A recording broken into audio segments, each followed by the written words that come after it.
अति लघुत्तरी प्रश्न। प्रश्न पहला है, सीखने की कोई एक परिभाषा लिखिए। एक व्यापक एवं जीवन पर्यंत चलने वाली महत्वपूर्ण प्रक्रिया सीखना है। क्वेश्चन दूसरा है, अभिप्रेरणा का क्या अर्थ है? व्यक्ति की उस आंतरिक शक्ति से किसी विशेष परिस्थिति में अपने लक्ष्य तक गति प्रदान करना ही अभिप्रेरणा है। क्वेश्चन तीसरा है, सृजनात्मक से आप क्या समझते हैं? सृजनात्मक से तात्पर्य किसी नई चीज़ों का ज्ञान ही सृजनात्मक, नए तरीके से अर्जित करना ही सृजनात्मक है।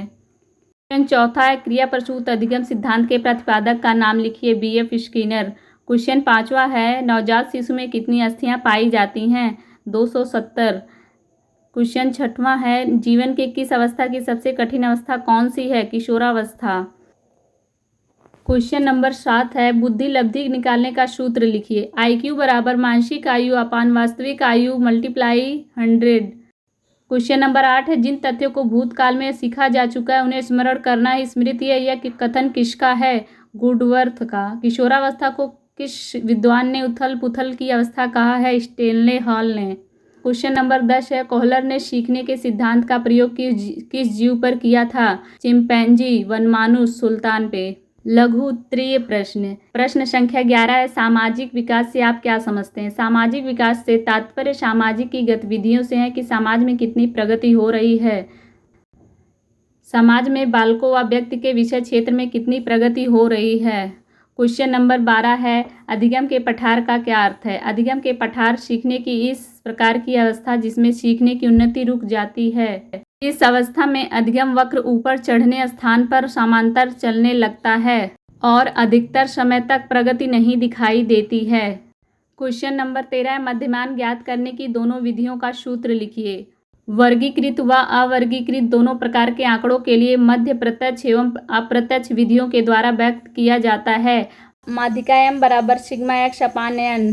आंकड़ों में कल्पित माध्य विधि का उपयोग सामूहिक डेटा के साथ मध्य या अंकगणितीय माध्य की गणना के लिए किया जाता है। यदि दिया गया है, इस विधि में आंकड़ों के सभी मूल्यों को जोड़कर योग सिग्मा x को उनकी संख्या n से भाग दे दिया जाता है। प्रश्न संख्या 14 है, अधिगम को प्रभावित करने वाले कारकों का विवरण दीजिए। अधिगम को प्रभावित करने वाले कारक निम्न हैं।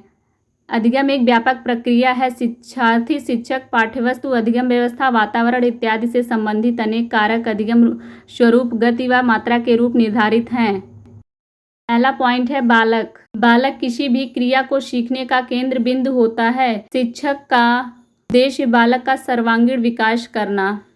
दूसरा पॉइंट है, सीखने की इच्छा। सीखने के प्रति जिज्ञासा उत्पन्न की जाती है। तीसरा पॉइंट है, शैक्षिक पृष्ठभूमि। यदि बालक विषय में पिछड़ा हुआ है विषय से तो उसे नवीन ज्ञान देना। पॉइंट 4 है, शारीरिक व मानसिक स्वास्थ्य। शारीरिक व मानसिक स्वास्थ्य होना आवश्यक है। पांचवा पॉइंट है, परिपक्वता। परिपक्वता से तात्पर्य है व्यक्ति के सामाजिक विकास से। संख्या 15 है, अधिगम से क्या तात्पर्य? अधिगम अर्थ से तात्पर्य सीखने सिखाने की प्रक्रिया को अधिगम कहते हैं। वुडवर्थ के अनुसार सीखना विकास की प्रक्रिया है। प्रश्न संख्या 16, स्किनर के सिद्धांत की विवेचना कीजिए। स्किनर का सिद्धांत अपने कबूतर पर किए थे।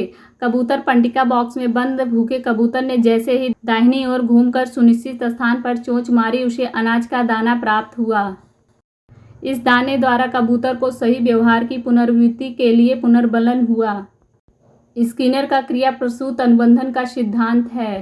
संख्या 17 है, थार्नडाइक के नियमों का उल्लेख कीजिए। थार्नडाइक के 2 नियम हैं, मुख्य नियम, गौड़ नियम। प्रश्न संख्या 18 है, संज्ञानात्मक विकास की अवस्था का उल्लेख कीजिए। पहला है संवेदी गामक अवस्था, जन्म से 2 वर्ष। दूसरा है पूर्व संक्रियात्मक अवस्था, 2 से 6 वर्ष। तीसरा है मूर्त संक्रियात्मक अवस्था, 6 से 12 वर्ष। चौथा है अमूर्त संक्रियात्मक अवस्था या औपचारिक अवस्था, 12 से 15 वर्ष।